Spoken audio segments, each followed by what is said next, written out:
right, so we are going to try something different today. This gentleman thinks quite a bit.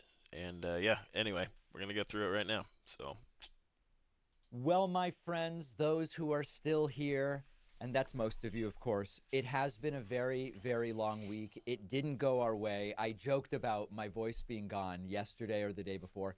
It's actually struggling right now, but we have what I think is maybe the most important show in months today, and it's not hyperbole, but when things it's never don't go your hyperbole with the way, left. you have to contextualize, you have to seek to understand, we have to figure out what happened and what to do next.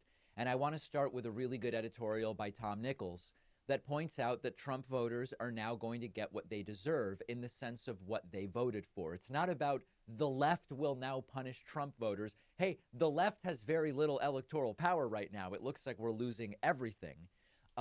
It's kind of good considering all the shit that you guys have screwed up.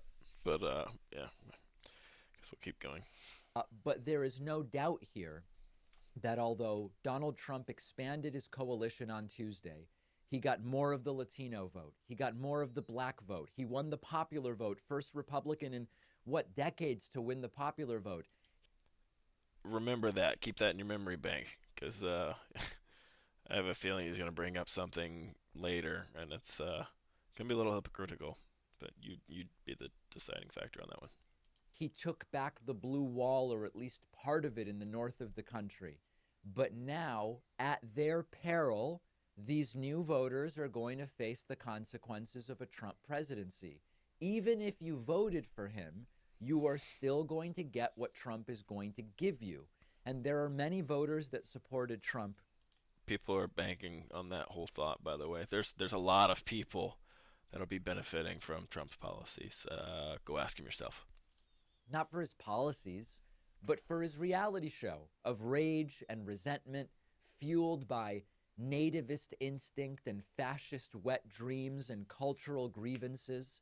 And Yeah, in that's the why. op ed that we're linking to, Tom Nichols compares this support by some of these groups to sort of an illiberal populism, where voters who are hostile An op-ed piece.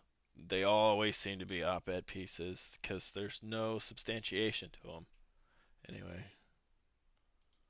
an illiberal populism, where voters who are hostile to democracy participate in democratic institutions, right? Some of them would have been fine with Trump stealing the 2020 election. They don't really care about democracy, but they're participating in it this time.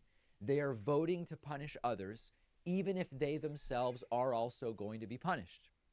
So we now have a situation where millionaires and billionaires ended up somehow aligned with a sliver of the working class Trump vote, despite Trump's policies likely harming younger minority voters, working family voters. Trump's policies towards those groups aren't going to change just because some of them voted for Trump. If Trump's yeah, we're hoping those policies don't change for them because it's going to help them too. But yeah, anyway, policies don't do much for the average Texas Latino voter, if they voted for Trump, they're it's my cat still wheel. going to suffer as a result of Trump's policies. And as I've said before, Willow, willow, from what I'm willow. seeing, Trump's going to give me a tax cut. The type of business I have is likely going to get either a new tax cut or an extension of the previous Cubid tax cut under Trump. Yeah, that's a good thing, by the way, for any small business owner. That's a huge plus. And it seems, especially now with YouTube and entrepreneurship becoming a thing, especially with the housing market going like it's going, this might be the new shift. So, but of course, he's going to find some way to try to dismantle it. We'll find out. It's not good for the economy. Mm, It's not morally justified. okay. It's not economically stimulative to do that, Yeah, what's but the he's going receipts to on that do it. one? And I didn't vote for the guy, but I'm still going to get, or my business is still going to get that tax cut. And the Yeah, opposite is true for I didn't vote for the guy, but I'm still going to get all the benefits. Yeah, that's the lefty way of doing things. They're going to kick and scream, but they're still going to get their chocolate at the end of the night. those that did vote for Trump. Trump's priority here Yeah, cookies. was Oh, avoid their legal accountability desserts. for his crimes, which seems like he's going to succeed at, dismantle checks on his power, including the rule of law.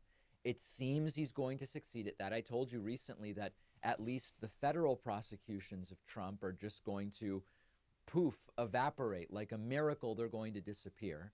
And now Trump and his voters are going to have to bear the consequences of his governance, which is not going to spare supporters from harm. One thing we learned in this election is Democrats can't win over these voters with policy arguments. It didn't work. We've got to acknowledge that. Any serious post-mortem has to concede that that's the case. It was so easy to prove all those claims to be unsubstantiated. Like even as crazy as the whole abortion thing, like these people act like there aren't systems and, lack of a better word, loopholes to get in through situations. What's funny is also is how the Democrats are talking about how racist like the right is, but they don't understand like the vast majority of the people that do abortions are from the black community. So really, that would gain more of a population of black community if that was the case. There's a lot of things that doesn't make any sense to me when they say that Trump is like this racist. Yet you look up his policies and you can see he's done way more. But you listen to Biden and anyway, we'll get into that in some other videos. But yeah, anyway. So now we will see, does suffering at the hand of Trump impact these voters? They voted for him, some of them. If Trump's second term is anything like the first term, many of those voters are now going to suffer. Will that get them to see the Nobody suffered as far as I can remember. They attacked him from the get go, but I don't remember any. I mean, let me know in the comments if you guys suffered under his presidency. I'm not talking about during COVID. Like that couldn't have been. Anyway, let me know. light? Now, as far as Trump goes, it doesn't matter because he can't run again. But as far as what they will support in 26 and 28, it's very relevant. So we keep talking about, what do Democrats do? What does the left do? So much that we've tried just hasn't worked. In this particular case, with Republicans taking the White House, taking the Senate, we don't yet know about the House, but it's not looking particularly good for Democrats. Democrats have to take a step back and let events unfold. The breathless blame games, most of which make no sense. The problem was it was the wrong VP candidate. The problem was Liz Cheney campaigned with Kamala for a day. The problem was people in Michigan angry about Gaza. We need to step back. We've issued. The problem was it was too many identity politics. You don't really stand for anything, so you didn't really have much of a foundation. That's, I mean, for starters. Plenty of warnings. Any further cautioning is going to increase their fixation. It's time to allow some space for the people who said, I think I want Trump over Harris. They maybe need to experience the consequences now firsthand, and then we will evaluate what effect that has on their voting patterns. Many in the audience know my first language is Spanish. I learned English. All right, well, gets into an ad after that, but yeah, I don't know. Like I said, let me know what you guys think in the comments. But to me, it seems like this guy is way disconnected. He could do some uh, time outside of his little echo chamber. But he's got 2.5 million followers, so I guess he's got something going on. But yeah, anyway, that's my video for today. Like I said again, if you like the stuff, give it a like, give it a share, help me out. I appreciate it a lot. Until next time, I'll talk to you later. Bye.